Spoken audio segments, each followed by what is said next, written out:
Merci infiniment. Je suis très touché parce que vous ne pouvez pas savoir ce que je suis content de revenir à la maison après 80 villes dont j'ai fait le tour depuis 20 jours.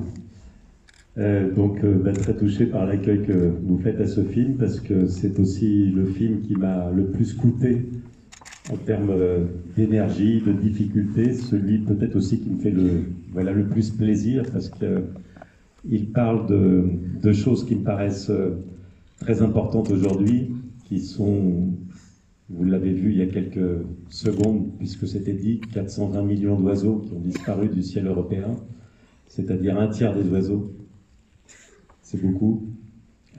Qu'un second tiers va disparaître, parce qu'on ne fait rien pour que ça change. Et que la question est de savoir si on a envie ou pas de sauver le dernier tiers. Parce que ce film parle aussi de quelque chose d'important, et j'ai envie d'être un peu cynique. Il parle d'un homme qui, pour une fois, utilise son intelligence, sa passion, son cœur, son énergie pour être au service de la nature, et c'est ça dont on a besoin aujourd'hui. Et je trouve que dans ce film, cette histoire, il y avait ces deux éléments-là, en dehors, bien évidemment, d'un certain nombre de messages que vous avez peut-être reçus, qui sont, entre autres, celui de cet adolescent un petit peu enfermé dans ce monde artificiel et virtuel des jeux vidéo, qui est le lot commun de pas mal d'adolescents aujourd'hui, qui va s'ouvrir au monde. Et donc voilà, j'ai eu un immense plaisir à faire ce film. Un plaisir qui a été souvent beaucoup de souffrance, parce que très compliqué.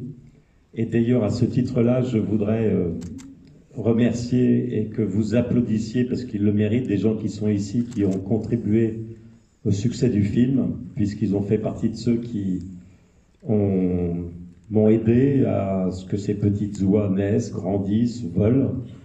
Et donc, j'aimerais bien qu'ils se lèvent. Je ne sais pas où elles sont. Muriel, Lisa, voilà. Elle n'est pas toute seule, donc voilà.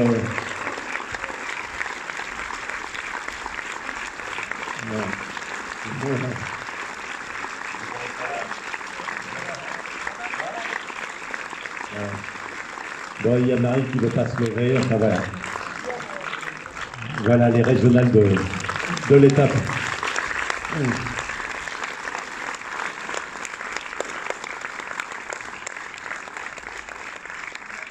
Donc un grand merci à vous trois et à l'ensemble de votre équipe. Et puis, je vais peut-être donner juste la parole à Muriel. Alors Muriel, il ne faut pas lui donner trop la parole, parce qu'on est parti pour trois quarts d'heure. Mais donc je te donne la parole pour 2 minutes. Et puis après, je répondrai aux questions qu'on puisse susciter ce film. Et vous pourrez éventuellement poser des questions, bien évidemment. Pas trop long. Merci Nicolas, merci à lui de nous avoir fait partager cette aventure extraordinaire en revoyant ces images. Comme il l'a dit, ça a été une sacrée aventure depuis la Camargue jusqu'en Norvège. Et grâce à une équipe dont l'intérêt était vraiment d'aller au plus vrai, et Nicolas aux commandes, quand je revois cette éclosion dans les mains de Jean-Paul, on l'a faite en live. Et ce sont ces petites oies que vous voyez dès le début, ces petits oiseaux, ces œufs, qui nous ont accompagnés jusqu'en Norvège, que l'on a ramené. C'est François, qui est un des pilotes ULM, qui a fait toute la route avec jusqu'en Norvège en camion, donc on l'a fait réellement. Voilà, maintenant elles sont à la maison, à Sury-au-Bois, elles sont toujours en pleine forme, et Aka se porte à merveille. Merci Nicolas pour cette aventure qui a été effectivement un sacré morceau.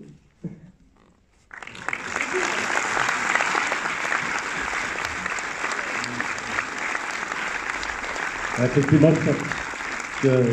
c'est important, juste avant que nous échangions, et Muriel l'a dit, de préciser que je pense que 99% des réalisateurs qui auraient eu ce film entre les mains, ce scénario entre les mains, auraient utilisé des images de synthèse qu'on fabrique sur ordinateur très bien aujourd'hui. Et donc on aurait filmé un ULM et puis on aurait rajouté des oies. C'est pas ce que j'ai voulu faire, c'est pas ce que nous avons voulu faire. Et c'était donc un tournage très très particulier, très singulier. Et lorsque j'ai rencontré, par exemple, pour la première fois Jean-Paul Rouve, je lui ai pas parlé comme on parle généralement à un acteur. Je lui ai pas parlé du rôle, je lui ai pas parlé du personnage, je lui ai parlé de l'aventure qu'on allait vivre en lui disant que le patron sur ce film ne serait pas le réalisateur, le metteur en scène que je suis, que les caprices, ce ne seraient pas les acteurs qui allaient les faire, que le patron, ça allait être les oiseaux. Et ça a donc voilà, créé sur ce tournage une attitude de l'ensemble de l'équipe qui n'est pas celle qui prévaut généralement sur des tournages de films long métrage, qui sont celles voilà, du respect, d'une certaine humilité qu'il faut avoir en général vis-à-vis de la nature. C'était pas pour me déplaire, ça n'a pas été facile, mais ça a été voilà, surtout absolument passionnant. Voilà, bah écoutez, je vais pas faire un long monologue, je suis à la maison, je suis chez moi, vous êtes pour une grande partie des gens que je connais, donc faites-moi l'amitié de ne pas être timide. J'ai vu qu'il y avait quelques enfants, il n'y a pas de questions idiotes, hein, il n'y a que des réponses. Donc je ne sais pas comment on fait, s'il y a un micro, bah, voilà, vous levez tout simplement la main, et puis je suis là pour le plus pour difficile, vous. c'est la première. Voilà. Non, non. Alors, qui va oser ce soir? Ah, ouais. Alors ça, bravo. Ça c'est bien. Alors, quel âge as-tu? Je suis un petit garçon de 60 ans. Tu es grande. Alors, ça c'est bien.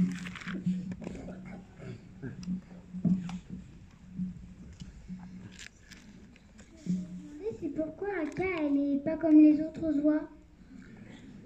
Alors, ce qu'il faut savoir, c'est que ce film se base sur une histoire vraie.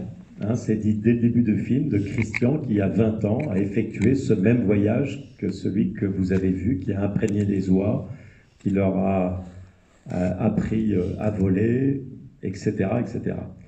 Nous avons refait ce voyage, et Muriel le disait, les petites oies, elles sont nées, elles ont grandi, tout ça est vrai, elles ont volé avec nous, tout ça est vrai. Mais à cette histoire vraie, j'ai rajouté, on va dire, différentes couches de fiction, qui sont effectivement l'histoire de cet adolescent qui n'existait pas dans la vraie histoire, on va dire que Christian a vécu il y a 20 ans, la relation de Christian avec son ex-femme, et puis j'ai effectivement dans cette histoire, dans ce scénario que j'ai écrit pendant 6 mois, rajouté aussi voilà, cette petite Aka qui n'est pas comme les autres. Je pense qu'il y en a certains qui verront un certain symbole de ce que j'ai voulu faire passer comme message au travers de ça, mais toujours est-il que ce qui a été assez incroyable, c'est que cette petite oie, finalement, s'est très bien mélangée aux autres, parce qu'elle a été, de son plus jeune âge, habituée à vivre avec les autres. Et donc, voilà, cette petite Bernache Nonette est devenue, voilà, la vedette de ce film. Mais encore une fois, là, ça, c'est un élément de fiction que j'ai rajouté à l'histoire vraie pour créer, voilà, ce film. Merci.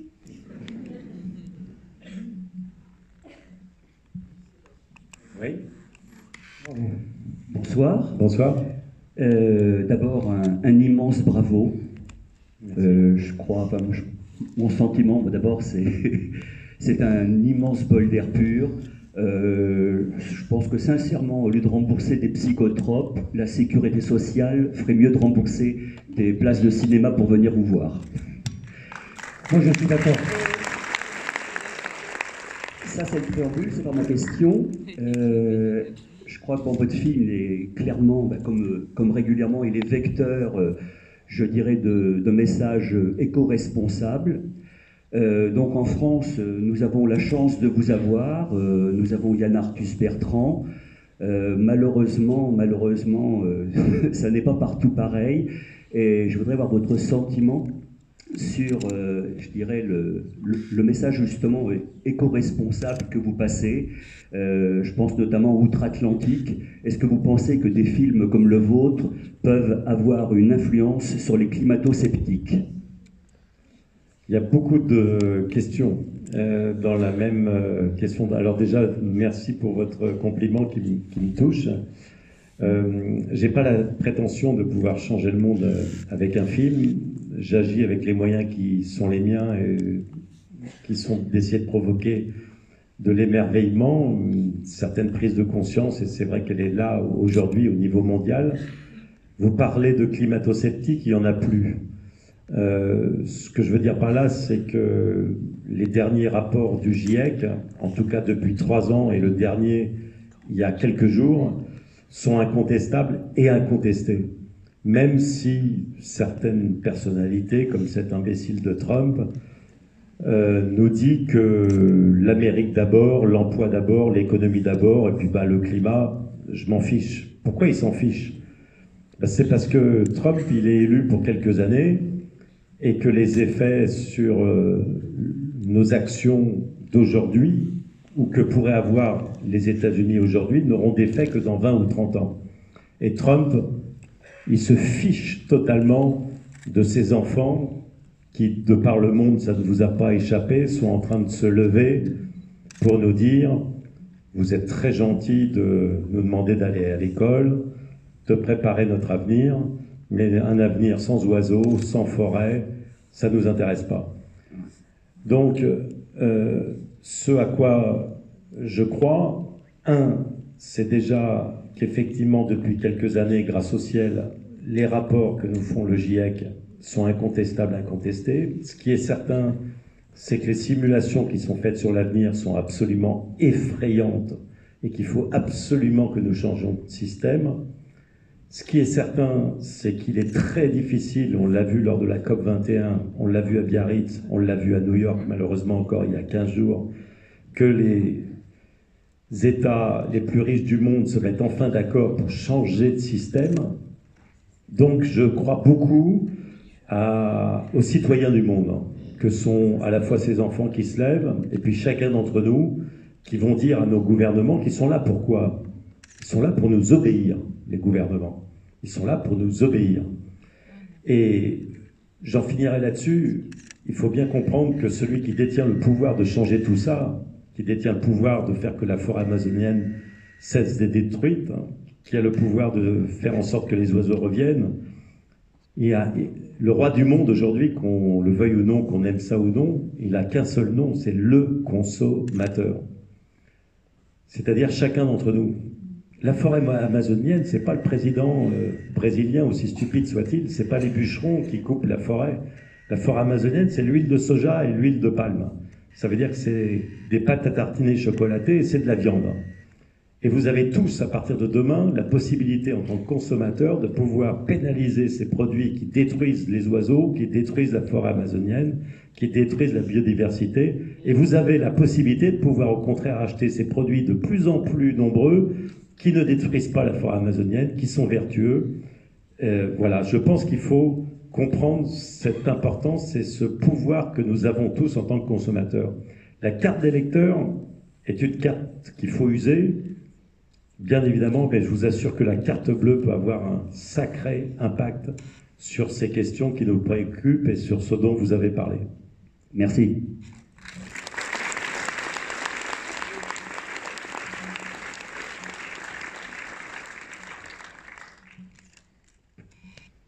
Alors, Une petite...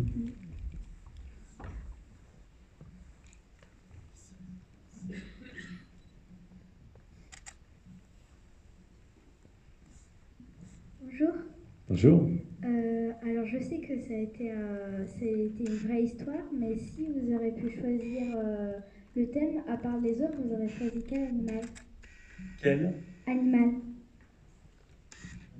Mais il se trouve que ce film, il a commencé finalement il y a 20 ans, lorsque j'ai entendu parler pour la première fois par médias interposés de l'histoire de Christian. Moi, j'ai toujours été quelqu'un qui aime la nature, peut-être tout particulièrement les oiseaux, parce que j'habite pas très loin d'ici, dans une forêt, que je fabrique beaucoup de cabanes dans les arbres, et je les fabrique de plus en plus haut pour être de plus en plus près du ciel et des oiseaux. Et au printemps, tu peux pas savoir le plaisir que j'ai à m'asseoir dans cette cabane que j'ai construite tout en haut du plus grand chêne et à entendre le chant des oiseaux. Donc lorsqu'il y a quelques années, effectivement, Christian m'a invité à venir voler avec lui les oiseaux, j'ai été absolument émerveillé. Alors c'est vrai que si on m'avait proposé une histoire qui aurait parlé de la sauvegarde, et Dieu sait s'il y a des espèces malheureusement qui sont en train de disparaître et qui sont en voie de disparition, j'aurais sans doute plongé, on va dire, avec la même enthousiasme dans cette aventure. Mais c'est vrai qu'aller voler des oiseaux, parce que je suis allé voler avec des oiseaux, et c'est le point de départ de ce film avec Christian, que je me suis retrouvé au milieu des oies tellement proches de moi que leurs ailes me caressaient la joue, que je pouvais les caresser, et qu'elles vous regardent avec leurs petits yeux cerclés d'or en vous demandant de ne pas appuyer trop fort sur leurs petites plumes. J'ai trouvé ça absolument incroyable et j'ai eu envie de faire partager ça en y mettant des caméras. Et donc, voilà, de faire passer ces messages qui sont ceux que je viens de faire passer au travers d'oiseaux. On a tous, je crois au fond de nous, cette espèce de frustration d'être des hommes qui n'avons pas d'ailes, on a tous envie de voler. Donc voilà, je trouvais ça merveilleux. Et puis c'est vrai que j'ai fait pas mal de films avec des animaux qui ont des poils, qui ne volent pas, comme avec des loups, et ça a été une aventure absolument extraordinaire. J'ai passé 2 ans de ma vie avec des loups pour ce film. Donc voilà, j'étais très heureux de m'envoler, de voler avec les oiseaux et de faire partager cet amour qui a grandi encore au contact des oies durant ce film. Oui? Bonjour. Bonjour. Est-ce que Thomas et le papa, ils ont vraiment contrôlé les moyens? Oui, il a fallu que Christian et Thomas apprennent à conduire effectivement un ULM. Alors parfois avec bien évidemment un adulte pour contrôler derrière eux, etc. Mais ils ont appris. Alors c'est pas un engin excessivement compliqué à conduire. Je dirais pas jusqu'à dire que c'est aussi facile qu'une voiture, mais comme dans une voiture, ce qui est compliqué, c'est pas de conduire, c'est de savoir lire le code de la route. Ce qui est compliqué avec un ULM, c'est de savoir lire les conditions météorologiques. Ce qui est encore plus compliqué, c'est de voler avec des oiseaux. Et on était supervisés pour ça, voilà, par des experts, on va dire, qui sont Christian, qui sont ces pilotes, qui étaient autour de nous et qui nous ont aidés.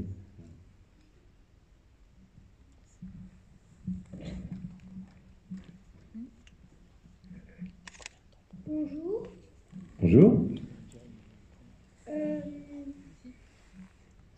Comment on fait pour aider les oiseaux qui apparaissent tout dans la nature? Attends, est-ce que tu peux répéter? J'ai pas bien entendu. Comment on fait pour aider les oiseaux qui sont en voie de disparition? Alors, comment on fait? Eh bien, tu es trop petit pour t'en souvenir, mais il y a une grande partie des gens qui sont dans cette salle qui se souviennent qu'il y a 20 ou 30 ans, lorsqu'on voyageait en voiture en plein été, au bout d'1 heure, on avait le pare-brise qui était criblé d'impacts d'insectes. Vous savez ce qu'il en est aujourd'hui. Ça explique, si besoin est, ce petit exemple, pourquoi les oiseaux ont disparu. C'est parce qu'ils se nourrissent pendant les premières semaines de leur vie d'insectes, et aujourd'hui, il n'y a plus d'insectes. Parce que les biotopes ont disparu, parce qu'on a coupé les haies, et puis surtout parce qu'on a imposé aux agriculteurs, jamais je ne dirais que c'est la faute des agriculteurs, parce que j'ai moi-même un diplôme agricole et on m'a appris à utiliser et on m'a noté sur la façon dont je rédigeais des copies en expliquant qu'il fallait utiliser des insecticides et des pesticides pour arriver à faire des rendements qui sont ceux qu'on a en quelque sorte imposés par un système débile aux agriculteurs. Donc qu'est-ce qu'on peut faire pour répondre à ta question, pour aider les insectes? Eh bien on en revient à ce que je disais tout à l'heure. En tant que consommateur, tu es responsable. Il faut être éco-responsable. Et au travers de la problématique qu'on connaît actuellement, dramatique, de la disparition des oiseaux, mais aussi du réchauffement climatique, il y a des choses qu'on n'a pas plus le droit de faire, qui sont criminelles même de faire.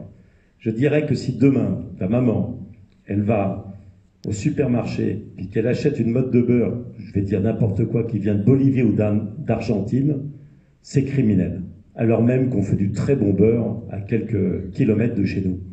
Voilà tout simplement, et le beurre, il faut l'acheter bio. Alors vous allez me dire c'est compliqué, mais c'est pas si compliqué que ça, parce qu'aujourd'hui, il faut se servir de la technologie à bon escient, et il y a, même sur les portables que nous avons tous, aujourd'hui des applications qui permettent en 2 secondes de scanner un produit et de savoir, en quelque sorte, combien il coûte à l'environnement. Et vous vous rendrez compte, en plus de ça, et j'insiste là-dessus, c'est que très souvent, ces produits sont bien meilleurs, parce qu'ils viennent de moins loin, ils sont de saison, Et puis, puisque j'en parle de saison, qu'est-ce que c'est agréable de manger des fraises quand c'est le temps des fraises? C'est nul de manger des fraises toute l'année. Ce qui est sympa, c'est de les attendre. Voilà, donc ce qu'il faut aujourd'hui, c'est consommer de façon responsable. C'est ça qui peut aider les insectes, qui peut aider les oiseaux, qui peut aider la nature en général et qui fera qu'il y aura des lendemains qui chantent pour nos enfants qui sont en train de nous dire « vous n'avez pas le droit de continuer comme ça ». Voilà.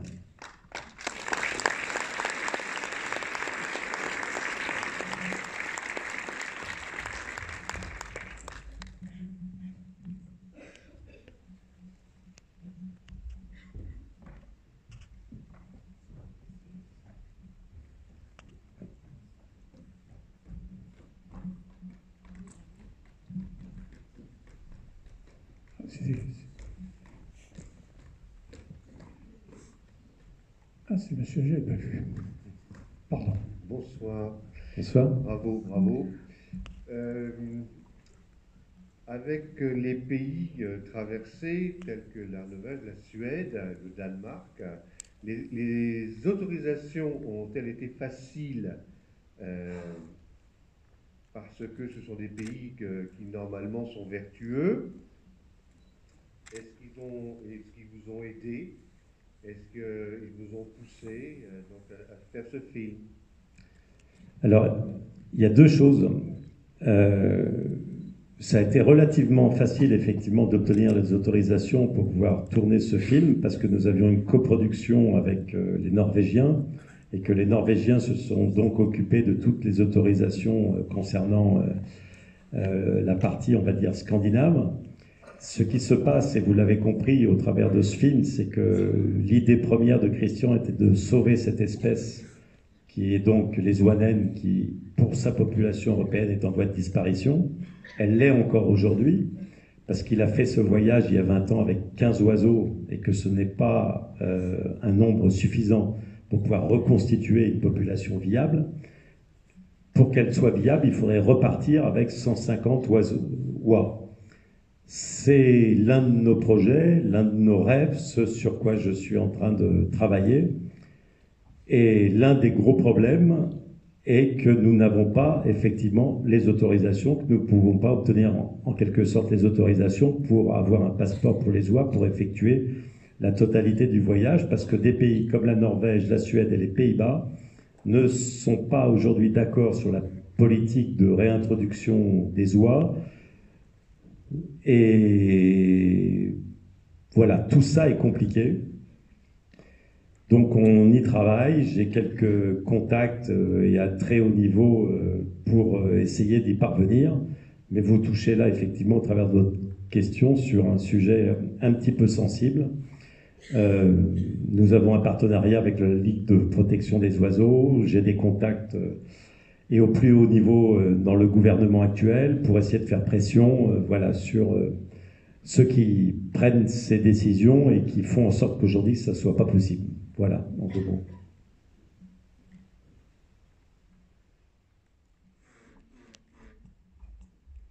Un jeune garçon.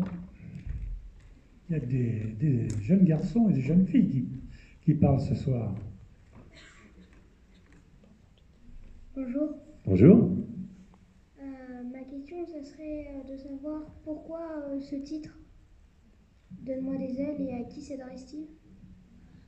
Alors c'est un titre, c'est toujours difficile de trouver un titre pour un film ou pour un roman. Je suis, avec le recul, assez satisfait finalement de celui-ci, parce que ça parle de plusieurs choses qui, je crois, émanent de cette histoire, qui sont déjà que tous les parents ne rêvent que d'une seule chose, c'est de donner des ailes à ses enfants. Mais alors le jour où son enfant prend son envol, ben on a les pétoches, hein, comme on dit, parce que il faut aujourd'hui donner des ailes à des projets aussi beaux, aussi fous que celui que Christian a initié il y a 20 ans, parce que c'est cela même qui, je crois, permettra de passer ce cap difficile que nous devons passer absolument pour pouvoir changer de système. Parce que Donne-moi des ailes, lorsque c'est écrit sur une affiche avec une aile et des oiseaux.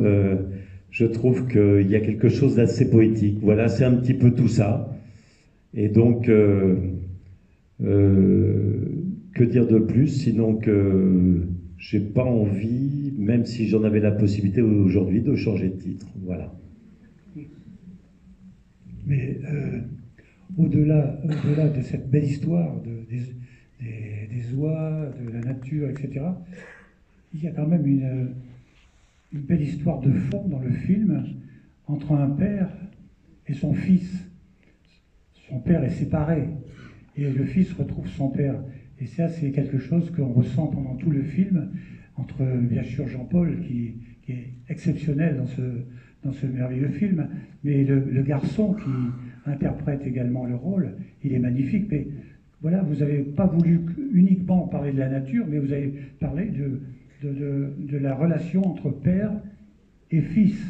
Oui, c'est un sujet que je voulais évoquer parce qu'effectivement, nous sommes dans une situation aujourd'hui assez unique dans l'histoire de l'humanité, qui est que tout s'est accéléré depuis un demi-siècle et que beaucoup d'adultes, de grands-parents ont beaucoup de mal à établir une relation avec leurs enfants et leurs petits-enfants parce que nous vivons presque dans deux mondes différents avec des difficultés effectivement qui sont, pour me résumer et être concret, qu'autrefois tous les grands-pères du monde, en tout cas en France, apprenaient à leurs petits-fils à pêcher la grenouille, pour donner un exemple. Et c'était pas tant d'apprendre à pêcher la grenouille à son petit-fils qui était important, c'était le temps, du coup, que l'on prenait pour transmettre des valeurs, pour transmettre une expérience de vie, pour transmettre quelque chose qui me paraît essentiel, qui est le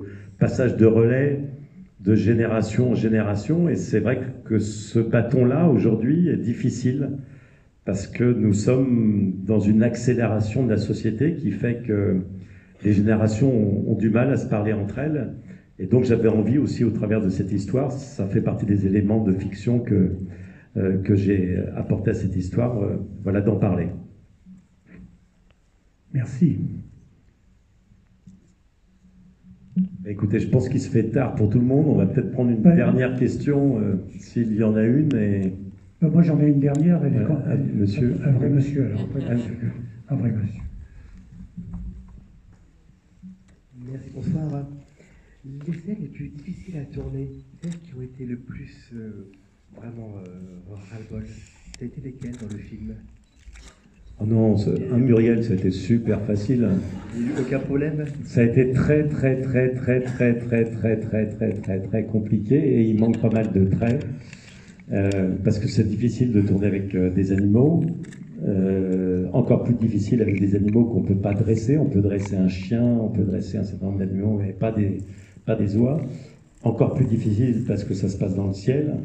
Encore plus difficile parce que le seul engin qui permet de voler à la vitesse des oiseaux, c'est ce petit moteur de tourneuse à gazon avec une voile à l'intérieur duquel on ne peut pas mettre une équipe de tournage, à l'intérieur duquel on ne peut pas mettre des caméras très sophistiquées. Donc tout ça a été très difficile.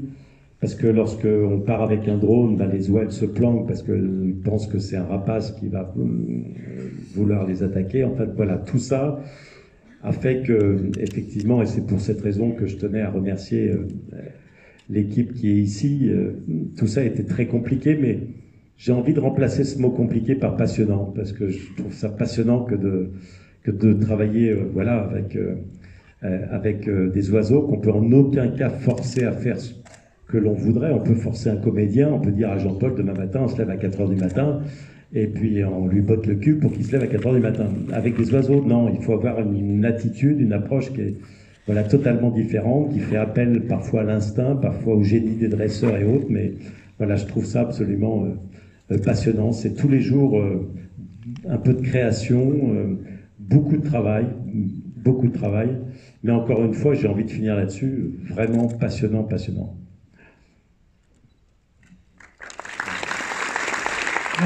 Je voudrais juste, c'est la première fois que je fais ça dans les salles, mais si vous pouviez me faire l'amitié de lever la main les personnes qui ont vu l'école buissonnière.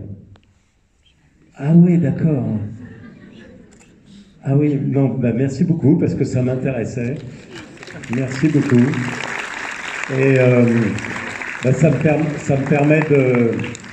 permet de pouvoir dire que ces applaudissements ne s'adressent pas qu'à moi, mais aussi à Mathieu Warter, qui est mon producteur, qui est ici et qui a produit aussi ce film courageux. Voilà, voilà Mathieu qui est là.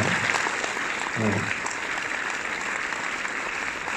Et juste avant de passer la parole, de dire que, puisque vous avez été très nombreux, et j'en suis surpris et honoré à avoir vu l'école buissonnière, je pense que vous avez été tout aussi nombreux à savoir quel était le combat qui était le mien pour que les engrillagements et ces saloperies de parc ne fassent plus partie de notre paysage.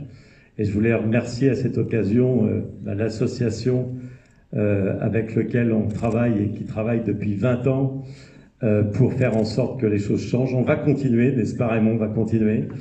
Et donc voilà, je pense que vous pouvez les applaudir. L'association des chemins de Sologne que vous pouvez rejoindre. Et on a cru plusieurs fois qu'on avait gagné ou qu'on avait avancé. On avance, mais on n'est pas arrivé au bout du chemin. Donc voilà, si vous aimez les oiseaux, c'est bien. Si vous aimez la Sologne, c'est bien aussi. Et vous pouvez rejoindre des personnes qui se battent pour ça. En tout cas, bravo à vous et merci d'être là. Merci. Alors, avant de se quitter, je voudrais quand même remercier le distributeur, c'est la société SND. Sans eux, on n'aurait pas pu organiser cette belle soirée. Vraiment une belle soirée. Héloïse. Et je demande à Héloïse de nous rejoindre. Exactement. Voilà, venez Héloïse. Oh, sous vos applaudissements. C'est pas Jacques Martin. En attendant qu'elle arrive, j'avais quand même une question à poser. Parce que le père retrouve sa femme, le fils retrouve son père. Mais il y a le copain de la femme. Qu'est-ce qui devient dans l'histoire ? Parce que j'ai l'impression que c'est le dindon de la farce. Je parle du dindon parce que le film ne marche pas. Je laisse chacun à son imagination. Voilà. Et le dindon marche pas, mais celui-là va marcher. Imaginez une seconde que la pauvre Héloïse, elle me supporte depuis 1 mois. Donc, je ne sais pas si vous imaginez... Ben Héloïse, permettez-nous de... Et Mathieu me supporte depuis bien plus longtemps qu'1 mois, puisque nous avons fait ensemble Belle et Sébastien, l'école buissonnière et Donne-moi des ailes.